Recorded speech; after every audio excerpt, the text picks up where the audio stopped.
जापानी सैनिक गुइजी बड़ी सफाई से अपनी संगीन उठाई और उस घायल सैनिक की ओर बढ़ा जो बम के धमाके से स्तब्ध पड़ा था।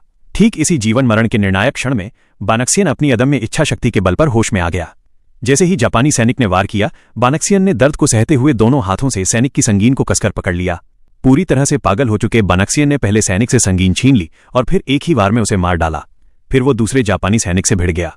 जब बानक्सियन दांत पीसकर संघर्ष कर रहा था, तभी उसने अचानक देखा कि 2 और जापानी सैनिक जमीन पर लेटे हुए उसके बड़े भाई की तरफ दौड़ रहे थे। ये देखकर बानक्सियन घबरा गया।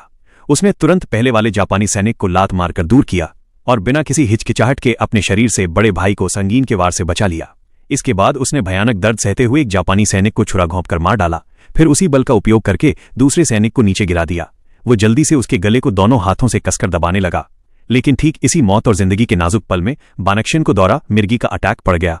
उसका पूरा शरीर कांपने लगा और इस कारण वो जापानी सैनिक के संगीन वार का बिल्कुल भी विरोध नहीं कर पाया।